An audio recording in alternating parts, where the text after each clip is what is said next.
Solidarity forever, for the union makes us strong. Viva Kempidu, viva! Viva! Actually, it's the cartels of MKL that have seized SHA. That's why it's not working, and we had complained from that since 2023. The same persons who are managing MKL have interest and have out to procure the system that is actually handling SHA. They're the same people, actually. And you realize that they own a group of hospitals in the country. So they are the insurance providers and the owners of the hospitals. So they will tell you, you go to a particular hospital, they don't cover you, but then they direct you to a particular hospital that they want to cover you there. It's like if you are given a hammer, to you every problem will look like a nail. Even if you are giving a screw, they'll be knocking it. So these cohorts have been told just how to uproot tooth. So for them, any tooth hurting, you uproot. Nothing conservative. Sooner or later, we'll have toothless Kenyans. Same thing has happened with OBGY services, where every other clinical officer is now doing cesarean section. And we ask those people allowing them that, would you allow your wife, your sister, to be on a table to be done for a CS by somebody who trained for it in the name of Bora Afya? All this that is happening there is misregulation of healthcare. You are being touted, services are advertised to you to come and get seen. And the persons who are seeing you have backdoor licenses to provide that care. But woe unto you, because when mishap happens, you will be the one to suffer. So as doctors in the fraternity, as dentists in the fraternity, as pharmacists in the fraternity, we speak against misregulation of healthcare. Kenyans deserve the highest standard of healthcare.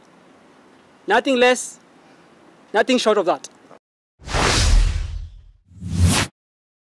Number one, on the part of the civil servants or the public servants, it is the entirety, because when you're not covered like now, if you go to any hospitals, be it public or private, you'll use out of pocket.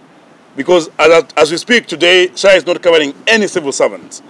And they're saying that there's delay remittance. That's on one side. Even if the monies are remitted, we had concern when we came here on 3rd that despite the remittances at that time, though now it's an excuse, we would go to the hospitals and we're being turned back because none of the hospitals was accepting SHA. And there are different reasons. But on this side, we have our monies being deducted. When we come to the public and to the general Kenyans, the biggest problem with SHA that we have noticed is the outpatient services. To the point that hospitals have recorded expiring of drugs. We have a case in point, Nakuru County Level 5, where patients used to come in big numbers. Now when they come to the hospitals, they're being referred back to Level 2, Level 3 facilities that don't exist. So you end up going to a private facility nearby, or you're being told to pay out of pocket because you've not been referred. So the referral system of SHA is not working. And therefore it makes many people not able to access this care. The other thing was the co-payment. We have had people, many complaining that yes, you have SHA and you go to the hospitals, you've been done for a procedure at Kenya National Hospital, then you're asked to pay extra. Because whatever was covered is maybe 10 or 15% of what ought to be covered. So the benefit package has been a problem. And it's not an issue that we've raised today. We've raised it now and again from last year. And they say that they will review it. And in their claim to review it, they say not saying they're reviewing it instantly.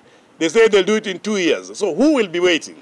How will people get the services? Those are the concerns we've been bringing. So ideally, SHA will not work by rhetorics, by debates.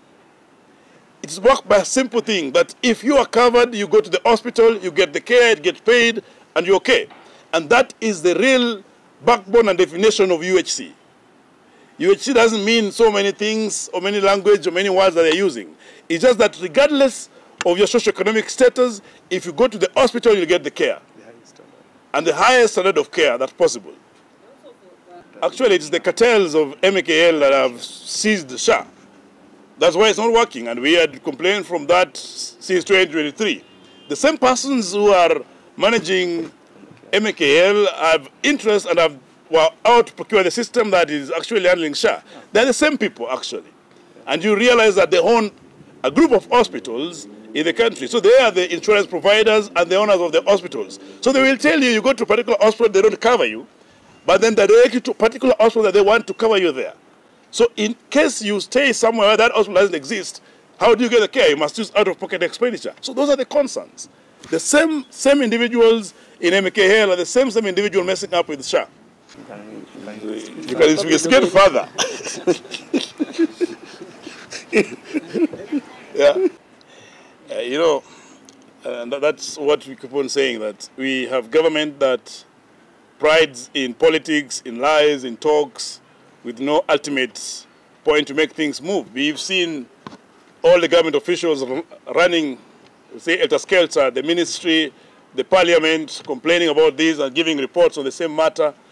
That the action by the US president to freeze or to do away with US aid was giving them a budget cut of 30 billion. And there was a worry. But then we have seen again yesterday that they are themselves reducing the budget with 73 billion.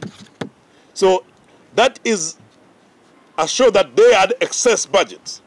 We had strikes last year because the intern doctors were not being posted or the salaries were reduced by over 70%.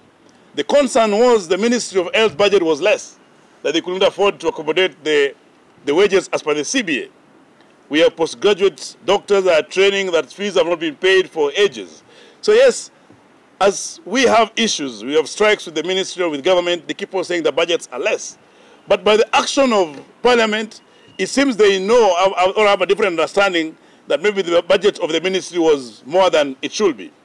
But for us as a union, we say and we believe health can never be free. Somebody must pay for it. So the moment the budget cuts are done for the Ministry of Health, it means it's done at the expense of the health of Kenyans. It means that somebody somewhere else will have to go deep into the pocket to get that care. So that's the reality. But for us as a union, we also put it clear that regardless of the budget cuts, we can never compromise on agreement that we've done with the ministry. They have to get money somewhere and ensure that the interns are posted at the correct rates, that the trainings for postgraduates are done, that all the agreements that we've done for our members are sorted out. That's the reality. But again,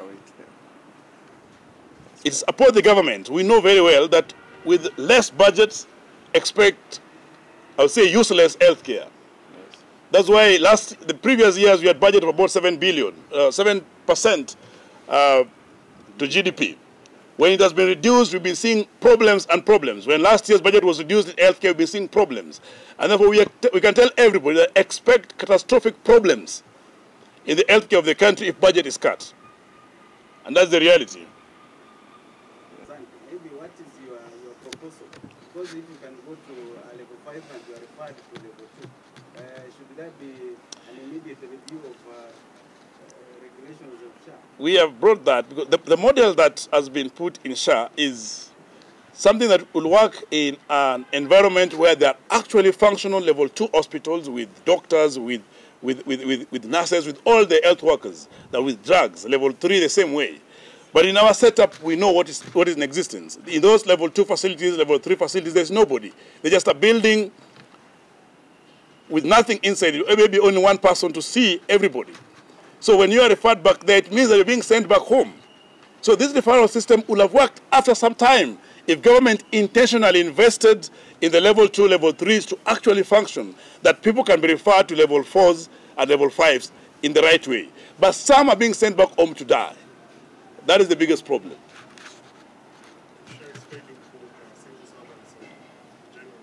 Yeah.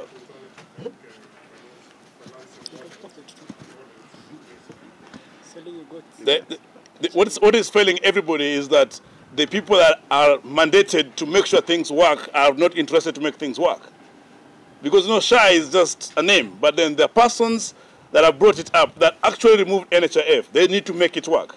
So essentially the money should not be diverted to anything. The money should be paid to the hospitals. The money should be paid for the services that have been done. The money should be paid for the patients. Yeah. The story is there for our social aid authority, but then we have another concern. We have noticed with concern, this is a different story, yeah? At the Kenya Medical Practitioners and Dentists Council, that they have decided to go rogue. That KMPDC has decided to equate the dentists with the cohorts, the community oral health officers, diplomas.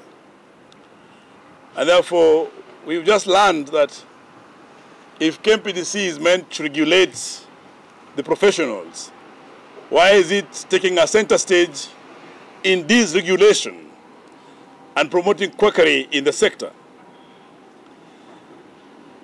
That a training for a dentist is quite different with the training for community oral health officers.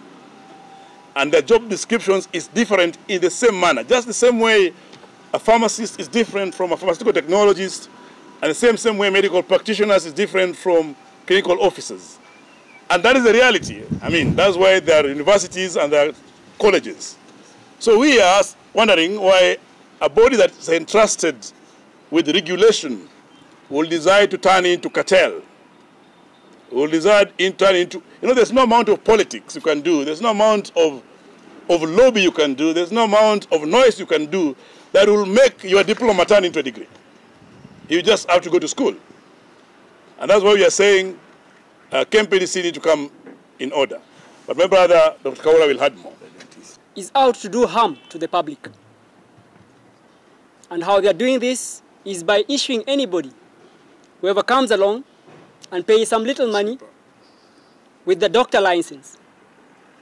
Doctors undergo rigorous training to provide health care of the highest quality to all of us. Be it a medical practitioner, be it a dentist, be it a pharmacist. There are standards of training and professionalism that must be upheld. But the regulator has decided to go rogue. They have decided the standards no longer matter, professionalism no longer matters, and when you pay money, you will get your doctor license.